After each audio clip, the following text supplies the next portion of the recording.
Welcome to the third video in our series on unconscious bias. During the next few minutes, we will examine the ways in which unconscious bias surfaces in our work as parks and recreation practitioners and consider ways to manage its effect. Unconscious bias refers to an almost instant bias of which we are unaware, one that occurs beyond our control. Unconscious bias happens automatically and is triggered when our brains make quick judgments and assessments of people and situations influenced by our background, cultural environment, and personal experiences. We can neither eliminate our biases completely nor cleanse our brains of the memories that feed bias. However, we can take steps to manage our biases and lessen the negative impact they may have on our everyday interactions in parks and recreation. To act, we must first recognize where and how biases appear most often in parks and recreation environments. Three areas we see bias most often in parks and recreation agencies are in internal workgroup bias, parks and recreation programming bias, and constituent accessibility bias. Internal workgroup bias occurs between the various parks and recreation agency workgroups, most often between administration versus field staff, seasonal and/or part-time employees versus full-time employees, and between functional departments. Often, communication causes the breakdowns between these groups. For example, lack of communication is an off-cited complaint from field staff, while administration often believe they are communicating adequately, but that field personnel do not look at all methods of communication. Additionally, lack of communication surrounding roles and responsibilities sometimes causes bias between departments. "They don't know what I do" is a statement that often reveals this lack of communication and can lead to bias. In addition to these, perceived lower value of seasonal and/or part-time employees versus full-time or regular employees is another area in which bias can exist. In some cases, full-time employees feel that more training, communication, and efforts to integrate are focused on temporary seasonal hires versus full-time hires. A few ideas to help manage these biases include: take ownership for building relationships across functional departments.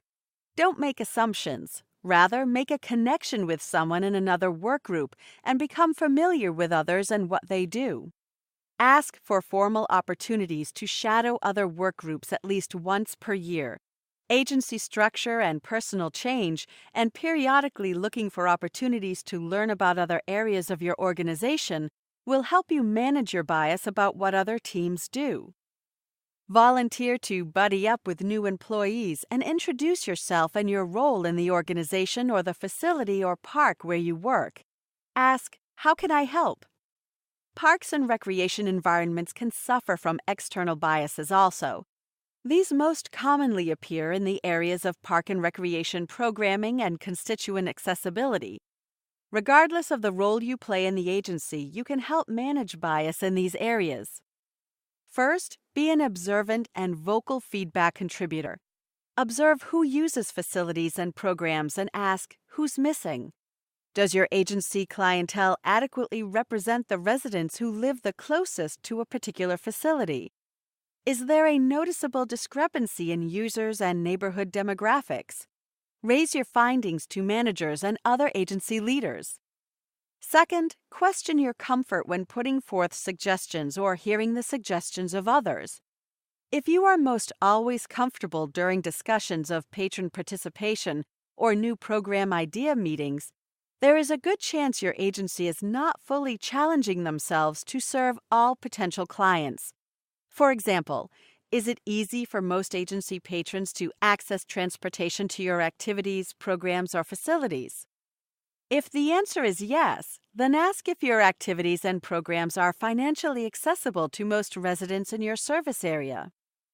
Another potential question is, can all kinds of families attend programs offered by your agency? Become curious about the programming you deliver today and potential programs you could deliver in the future. Finally, look for opportunities to solicit more community input on programming. Most parks and recreation agencies have board meetings, But what other way does your agency employ to hear community voices?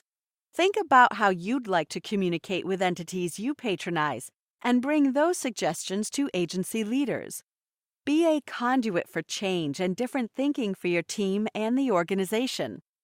Taking time to be aware of and manage your biases in the Parks and Recreation agency at which you work can make a significant difference in how your agency serves internal and external stakeholders.